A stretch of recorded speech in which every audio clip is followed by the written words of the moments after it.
മിന്നലടിക്കാൻ റെഡിയാണോ? റെഡിയാണോ? Yes. So stage number 1, step number 1, decide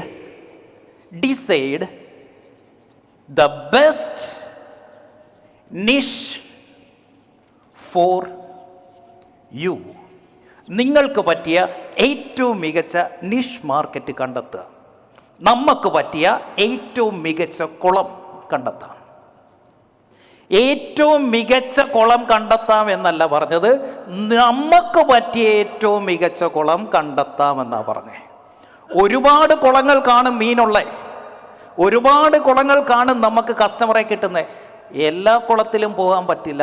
നമ്മൾക്ക് പറ്റിയ ചില കുളങ്ങളുണ്ട്, അതെങ്ങനെ കണ്ടുപിടിക്കണം? ഇതാണ് സ്റ്റെപ്പ് നമ്പർ 1. മിക്ക ബിസിനസ്സുകളും പരാജയപ്പെടുന്നത് ഈ സ്റ്റെപ്പിലാണ്. ഇത് ഐഡൻറ്റിഫൈ ചെയ്യാതെ ബിസിനസ്സിലേക്ക് ഇറങ്ങിയാൽ തകരും എന്നുള്ളതിൽ സംശയമില്ല. സോ മികച്ച കുളം എന്നല്ല പറഞ്ഞ്, നമുക്ക് പറ്റിയ ഏറ്റവും മികച്ച കുളം കണ്ടെത്താം എന്നാണ് പറഞ്ഞത്. സോ പ്രാക്ടിക്കലായിട്ട് തന്നെ നമുക്കത് സെറ്റ് ചെയ്യാം. നമ്മൾ കണ്ടെത്താൻ പോവാണ്, അത് സെറ്റ് ചെയ്യാൻ പോവാണ്. സോ ആദ്യം തന്നെ നമുക്കൊരു ഡീപ്പ് ബ്രീത്ത് എടുക്കണം. ഒരു ഗ്രാറ്റിറ്റ്യൂഡ്, ഓക്കെ, ഒരു ഗ്രാറ്റിറ്റ്യൂഡ്. ഇത് നമുക്ക് പഠിക്കാൻ അവസരം ഒരുക്കി തന്ന എല്ലാ ഗുരുക്കന്മാരോടും എല്ലാ സാഹചര്യങ്ങളോടും ഇത് നമ്മളൊരു പുതിയ അറിവ് നേടാൻ പോവുകയാണ്, നമ്മളിലേക്ക് മിന്നലടിക്കാൻ പോവുകയാണ്. അതുകൊണ്ട് തന്നെ കൃത്യമായി ഇത് എല്ലാവർക്കും ഒന്നും ജീവിതത്തിൽ തിരിച്ച് അറിയാൻ പറ്റുന്ന ഒരു കാര്യമല്ല. വളരെ കുറച്ച് പേർക്ക് മാത്രം ഇതുവരെ കണ്ടുപിടിക്കാൻ അല്ലെങ്കിൽ ഐഡൻറ്റിഫൈ ചെയ്യാൻ പറ്റിയിട്ടുള്ള ഒരു പ്രത്യേക സ്കില്ല് നമ്മൾ കണ്ടുപിടിക്കാൻ പോവാം. റെഡിയാണോ? So let start with a gratitude. ആരോടൊക്കെയാണോ നിങ്ങൾക്ക് നന്ദി പറയാനുള്ളത് അതെല്ലാം മനസ്സുകൊണ്ട്. ബിസിനസ് ലൈഫിൽ, ഫിനാൻഷ്യൽ ലൈഫിൽ സക്സസ്സിന് ഏറ്റവും ഇമ്പോർട്ടൻ്റ് ആണ് ഗ്രാറ്റിറ്റ്യൂഡ് കേട്ടോ. നന്ദിയില്ലെങ്കിൽ നമുക്ക് വളരാൻ പറ്റില്ല. എന്നും നന്ദിയുള്ളവരാകുക. എല്ലാ ദിവസവും ഈ ഗ്രാറ്റിറ്റ്യൂഡ് എടുക്കുക.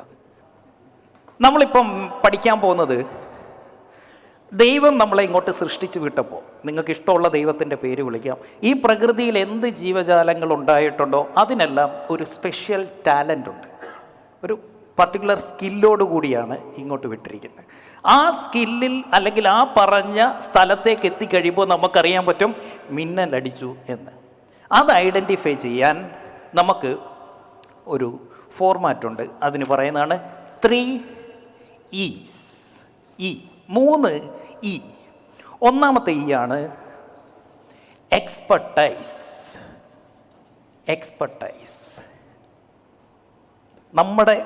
നമുക്ക് കളിക്കാൻ പറ്റുന്ന, നമുക്ക് ഏറ്റവും പൊട്ടൻഷ്യൽ ഉണ്ടാക്കാൻ പറ്റുന്ന ആ കുളം ഐഡൻറ്റിഫൈ ചെയ്യാൻ പോവാണ്. അതിനാദ്യം നമ്മൾ നോക്കേണ്ടത് expertise. What is your expertise? ഏത് മേഖലയിലാണ് നിങ്ങൾ എക്സ്പെർട്ടൈസ് ആയിരിക്കുന്നത്? What is your current expertise? Best കുളം കണ്ടുപിടിക്കാൻ പോവാണേ. അതിനാദ്യം നോക്കേണ്ടത് what is your current expertise. ഞാൻ 2017 പൊട്ടിപ്പറഞ്ഞ് നിൽക്കുന്ന സമയത്ത് ആദ്യം നോക്കിയത് എന്താണ് എൻ്റെ എക്സ്പെർട്ടൈസ്. ഏത് കാര്യം, എന്തായാലും ഇത്രയും നാൾ ചെയ്തതെല്ലാം അങ്ങ് പരാജയമല്ല, എന്തൊക്കെയോ ശരികൾ ഞാനും ചെയ്തിട്ടുണ്ട്. ആ ശരികൾ എന്തൊക്കെ? അങ്ങനെ നോക്കിയപ്പോൾ എൻ്റെ എക്സ്പെർട്ടൈസ് ഈസ് സെയിൽസിൽ, മാർക്കറ്റിങ്ങിൽ, ബ്രാൻഡിങ്ങിൽ, പൊസിഷനിങ്ങിൽ I am an expert. So I identify my expertise as sales. What is your expertise? എഴുതിക്കൂ. എന്തിലാണ് നിങ്ങൾ expert? What is your expertise? നമ്മുടെ നിഷിൽ നമുക്ക് ആ കുളത്തിലെ only one ആകണമെങ്കിൽ എന്ത് വേണം Robin? We should have expertise in something. നമ്മളെടുത്തത് മെഡിക്കലാണ്, പ്രിംസൺ എടുത്തത് ഫിനാൻസ് ആണ്, ഉണ്ണിയേട്ടൻ എടുത്തത് ഫർണിച്ചറാണ്, ഞാൻ എടുത്തത് ട്രെയിനിങ് ആണ്. എക്സ്പെർട്ടൈസ് കിട്ടിക്കഴിഞ്ഞാൽ then you have to look at your experience.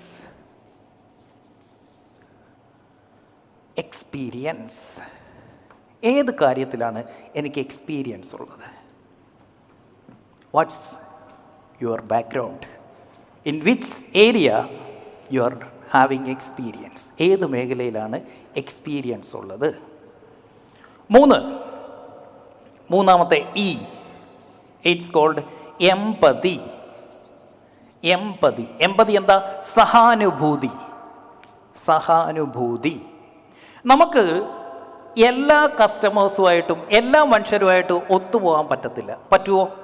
നമുക്കെല്ലാവർക്കും നമ്മളുടേതായ ചില ശരികളുണ്ട്, നമ്മളുടേതായ ചില വാല്യൂ സിസ്റ്റം ഉണ്ട് അല്ലേ, മൂല്യങ്ങളുണ്ട്. ആ മൂല്യങ്ങളുമായിട്ട് ചേർന്ന് നിൽക്കുന്ന ആളുകളുമായിട്ട് സഹകരിക്കാനാണ് നമുക്കിഷ്ടം. അല്ലാത്തവരുമായിട്ട് നമ്മൾ സഹകരിക്കത്തില്ല. കറക്റ്റ്? അത് കസ്റ്റമറുടെ അടുത്താണെങ്കിൽ അങ്ങനെ തന്നെ ആയിരിക്കണം. നമ്മളുടെ കോർ വാല്യൂസുമായിട്ട് മാച്ച് ആകുന്നവരെ മാത്രമേ കസ്റ്റമർ ആക്കാവൂ, അവരെ മാത്രമേ സ്റ്റാഫ് ആക്കാവൂ. അപ്പോൾ നമ്മൾ നോക്കണം നമുക്ക് ആരോടാണ് ഈ പറഞ്ഞ എൻ്റെ എക്സ്പേർട്ട് വെച്ച്, എൻ്റെ എക്സ്പീരിയൻസ് വെച്ച് ആ ഒരുപാട് കസ്റ്റമേഴ്സ് ഉണ്ട്, അതിൽ ആരോടാണ് എനിക്ക് സഹാനുഭൂതിയുള്ളത്, ആരുമായിട്ട് ചേർന്ന് നിൽക്കാനാണ് എനിക്കിഷ്ടം, ഏത് കസ്റ്റമറെ സെർവ് ചെയ്യാനാണ് എനിക്കിഷ്ടം. എക്സ്പെർട്ടൈസ്. 2017 ഞാൻ നോക്കുമ്പോൾ എൻ്റെ എക്സ്പെർട്ടൈസ് സെയിൽസ്, എൻ്റെ എക്സ്പീരിയൻസ് സെയിൽസ്. ബിസിനസ്സിൽ സെയിൽസിലാണ് എൻ്റെ എക്സ്പീരിയൻസ്. എംപതി. ഞാൻ ആദ്യം ഇത് തുടങ്ങുന്നത് എനിക്ക് അത്ര എക്സ്പേർട്ടല്ല ട്രെയിനിങ്ങിൽ. ഞാൻ അതുകൊണ്ട് എന്ത് ചെയ്തു, രാവിലെ നമ്മൾ പഠിച്ചു, ഒരു കാര്യത്തിൽ നമ്മൾ തുടങ്ങുന്നു എന്നതിൻ്റെ അർത്ഥം ജീവിതകാലം മുഴുവൻ അവിടെ നിൽക്കണമെന്നല്ല. You can consider that as a stepping stone. Correct? ഒരു ചവിട്ടുപടിയായിട്ട് ഞാൻ എടുത്തതാരെയാ? ആദ്യം സ്റ്റാഫ്. അത് വെറും ചവിട്ടുപടിയായിരുന്നു. പിന്നീട് ഞാൻ കറക്റ്റ് എൻ്റെ സഹാനുഭൂതിയിലേക്ക് മാറി. സ്റ്റാഫിൻ്റെ അവിടേക്ക് എത്തിയപ്പോൾ എനിക്ക് മനസ്സിലായി ഒരുപാട് ബിസിനസ്സുകാരെ പറ്റിക്കപ്പെടുകയാണ്, അവർക്ക് കറക്റ്റ് ബിസിനസ് ചെയ്യാൻ അറിയില്ല എന്ന് കണ്ടെത്തി. അങ്ങനെ എനിക്ക് എംപതി ആരോടായി ഉണ്ണിയേട്ടാ? Business owners. ഇത് മൂന്നും കൂടെ ചേരുന്ന ഒരു സ്ഥലം നോക്കിക്കേ, ഇതാ ഇങ്ങോട്ട് നോക്കിക്കേ.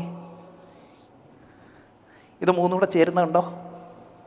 ഈ സ്ഥലത്തിന് പറയുന്ന പേരാണ്, ശ്രദ്ധിച്ച് കേട്ടോ, സ്വീറ്റ് സ്പോട്ട്. എന്താ അത്? Sweet spot. ഈ സ്ഥലം കണ്ടെത്തി ഇതിലേക്ക് ഇറങ്ങിയാൽ സക്കറിക്ക മിന്നലടിക്കും. എൻ്റെ എക്സ്പെർട്ടൈസ് ആയിട്ടുള്ള സെയിൽസിൽ എൻ്റെ പബ്ലിക് സ്പീക്കിംഗ് സ്കിൽ എക്സ്പീരിയൻസും കൂടെ വെച്ച് ബിസിനസ്സുകാരുടെ അടുത്തേക്ക് വന്നപ്പോൾ സുരേഷ് ഏട്ടാ ഞാൻ മറ്റൊരാളായി മാറി. ഈ സ്റ്റേജിലേക്ക് കയറി സെയിൽസിനെ കുറിച്ച് നിങ്ങളുടെ അടുത്ത് സംസാരിച്ച് തുടങ്ങിക്കഴിഞ്ഞാൽ ഞാൻ ഇതൊന്നും ഇവിടെ സ്റ്റോർ ചെയ്തിരിക്കുന്നതല്ല പറയുന്നത്, എൻ്റെ ബോഡി ഓട്ടോമാറ്റിക്കലി പ്രവർത്തിക്കുക. അടുത്തത് എന്ത് പറയണമെന്ന് ഞാൻ ചിന്തിക്കുന്നേ ഇല്ല, തനിയെ ഇഞ്ഞ് വരിക നാക്കിലേക്ക്. Why? How? I am operating from my sweet spot. എന്ന് നിങ്ങൾക്ക് ഈ സ്വീറ്റ് സ്പോട്ട് കണ്ടെത്തി ഇതിനെ നിങ്ങളുടെ ബിസിനസ് ആക്കി മാറ്റാൻ പറ്റുമോ, പിന്നെ നിങ്ങൾക്ക് ക്ഷീണിക്കത്തില്ല. ഇതെന്താണ് ഈ ആവേശം? എവിടുന്നാ വരുന്നേ? From my sweet spot. My question is, are you doing business from your sweet spot? എത്ര പേരാണ് യെസ്? എന്താണ് നമ്മുടെ സ്റ്റാഫും നമ്മളുമായിട്ടുള്ള വ്യത്യാസം? ചില സ്റ്റാഫുണ്ട് എനർജറ്റിക്ക, ചിലരോ 6 മണിയാകാൻ നോക്കിയിരിക്കുക. വൈ? ആ വർക്ക് ചെയ്യുന്ന ചിലർ is operating from their sweet spot. മറ്റുള്ളവരോ അഖിലെ ഫുൾ ടൈം എനർജറ്റിക് ആയിട്ട് നിൽക്കുന്നേ. You identify your expertise, experience and empathy. മനസ്സിലായോ? ആ സ്വീറ്റ് സ്പോട്ടിൽ എത്തിയത് കൊണ്ടാണ് അഖിൽ പെർഫോം ചെയ്യുന്നത്. എന്താ അബിക്ക് അങ്ങനെ പറ്റാഞ്ഞേ? എന്താ സാറേ? ഇനിയൊന്ന് ആലോചിച്ച് നോക്കിക്കേ. നിങ്ങളുടെ പെർഫോം ചെയ്യുന്ന ഓരോ എംപ്ലോയിയുടെയും പ്രശ്നം എന്താ? അപ്പോൾ രാവിലെ നമ്മളൊരു കാര്യം പഠിച്ചു, ഹാർഡ് വർക്കല്ല, എബിലിറ്റി അല്ല. നമ്മൾ കുറേ മിത്തുകൾ പഠിച്ചായിരുന്നു. ഇതൊന്നും അല്ല ബിസിനസ്സിലെ സക്സസ്. ബിസിനസ്സിൽ സക്സസ് ആകണോ, you should be able to identify your ആനന്ദേ സ്വീറ്റ് സ്പോട്ട്. സോ നമ്മൾ മനസ്സിലാക്കേണ്ട കാര്യം, എല്ലാ മനുഷ്യർക്കും ഒരു സ്വീറ്റ് സ്പോട്ട് ഉണ്ട്. എന്താണ്? എല്ലാ മനുഷ്യനും ഒരു സ്വീറ്റ് സ്പോട്ട് ഉണ്ട്. അത് കണ്ടെത്തുന്നിടത്താണ് ഒന്നാമത്തെ കടമ്പ. വൺസ് അത് ഐഡൻറ്റിഫൈ ചെയ്ത് കഴിഞ്ഞാൽ, അപ്പോൾ ഒരു കാര്യം മനസ്സിലാക്കിക്കോ, ആർക്കൊക്കെ ഇതിൽ സമ്പന്നരാകണ്ടേ? സമ്പന്നരാകണമെങ്കിൽ ഈ 3 ഇയിൽ നിന്ന് സ്വീറ്റ് സ്പോട്ട് കണ്ടെത്തിയേ പറ്റൂ. അതിന് പുറത്ത് നിന്ന് ഇപ്പോൾ ഈ സ്വീറ്റ് സ്പോട്ട് കണ്ടെത്താതെയാണ് ചിലർക്ക് ലോട്ടറി അടിക്കുന്നത്. കാശുണ്ടായി, 6 മാസം കഴിഞ്ഞപ്പോൾ ആ കാശ് എവിടെ പോയി? ആണേ, കൂടുതൽ കടക്കാരനായി, പൈസ എവിടെ പോയി? സോ ആരൊക്കെ ഈ പറയുന്ന സ്വീറ്റ് സ്പോട്ട് കണ്ടെത്തുന്നില്ലയോ, നമ്മുടെ എഡ്യൂക്കേഷൻ സിസ്റ്റം തന്നെ ഇതിലേക്ക് മാറ്റേണ്ട സമയമായി.